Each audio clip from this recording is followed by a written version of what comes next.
然后你做清香，这2天受俺师傅连的邀请做一个公益活动，然后推广俺这儿的那个非物质文化遗产的产品，然后今个带大家上开封寻一下那个开封编绣。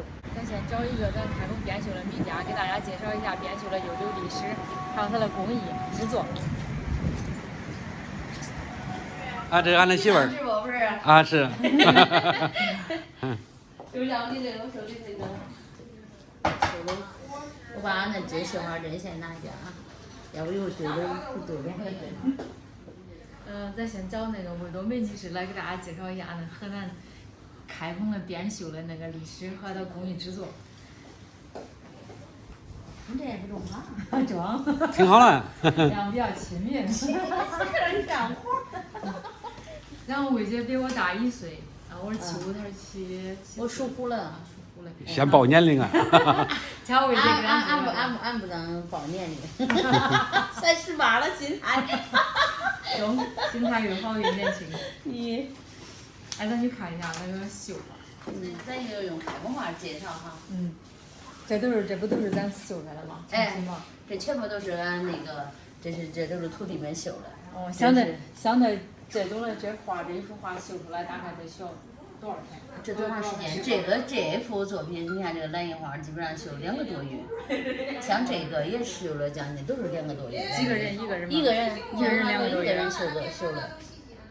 这都是咱你看绣的都是平着。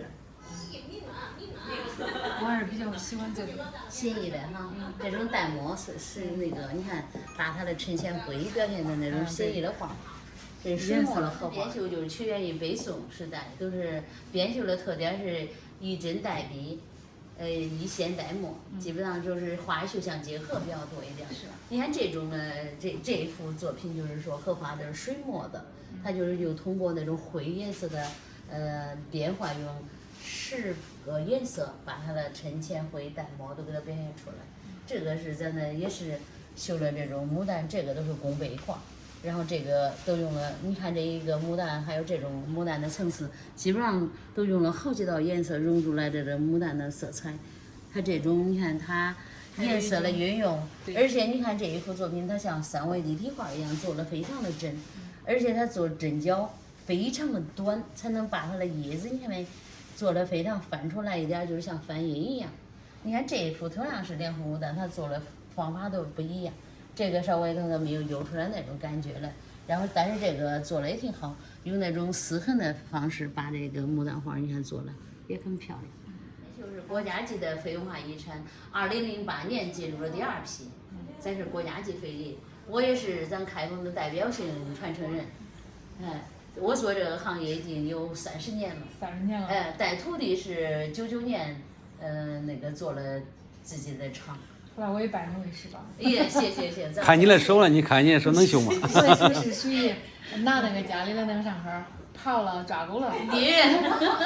这一捏那个小绣花。就是这个，俺对手的要求的，也就是特别那个。这么多年，俺都不愿意做很多家务，就是说不能把自己的手弄粗糙了，你绝对分不开线。你像俺这种东西，就是用了2丝。你看2丝线的概念就是说，你的手绝对是不能毛，在你做活的时候必须先洗手，然后再抹上那个护手霜，然后你才能绣活，要不然你的蚕丝线你绝对劈不开，手的要求特别高。回去你做家务，我来学。开始学刺绣。我手好。俺都是俺老公做饭，俺给家刺绣的时候。反正我都会，没问题。比如说《清明上图》，还有《五牛图》。韩熙载颜图，还有那87十年卷，俺都10大名画，全部基本上都是。都是清明上河。它代表了都是咱的宋文化，这全球都知道了，《清明上河图》是咱的代表作。你看，这个都是《清明上河图》。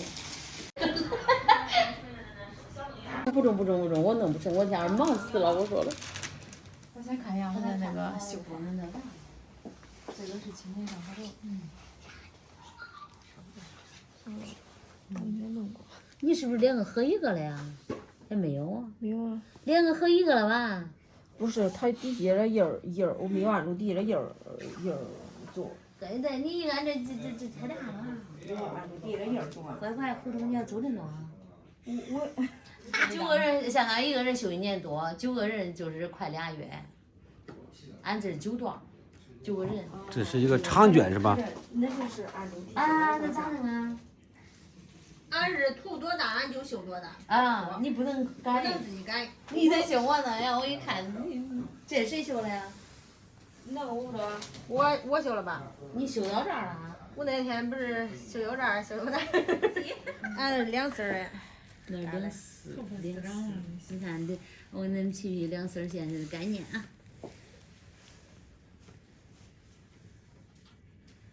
他修那个都是用的，好像我听说咱这个修的全部用的蚕丝修的。这都是纯蚕丝啊。啊，还因为手为啥要求啊？你如果手一毛，你根本劈不开线。你看这都是2丝，俺最对，最细的线你都能达到这么细的，再劈开。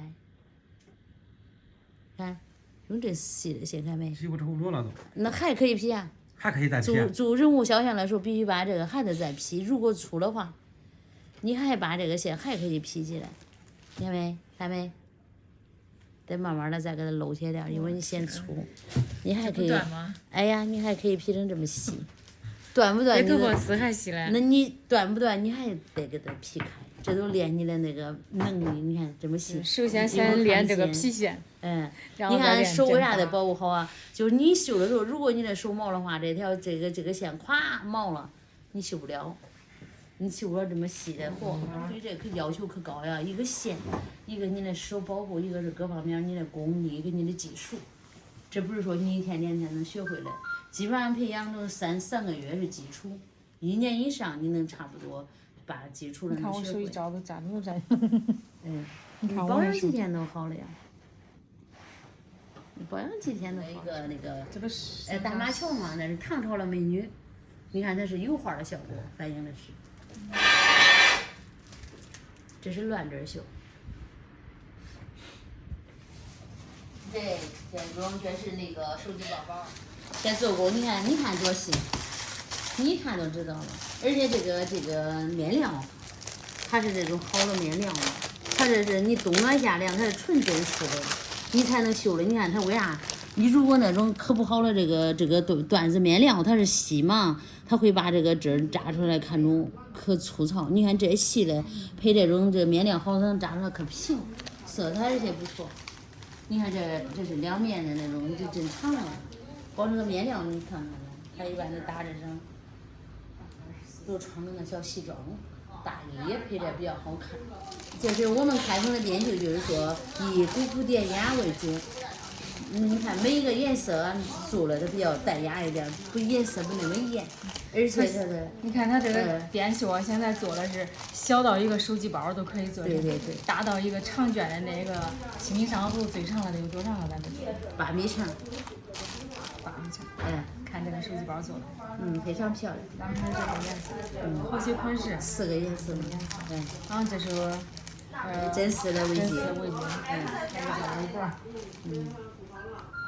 它这个小款，拿走一个吧，送一个。不用，谢谢。咦，见面礼嘛，在那就干看，慢慢学习啊。只要有那个啥哈，有梦，只要想干，只要想干，是作为一个非遗传承应该做的事儿。这个值得。这才是正儿八经的事儿。对，这是我们作为一个匠人，作为一个技术人员，为什么自己绣的活这么好？为啥不如别人宣传的好？这就是只要我们咱要做的是，咱做了，既要绣的好，就要宣传的好，就要大家知道编绣很好。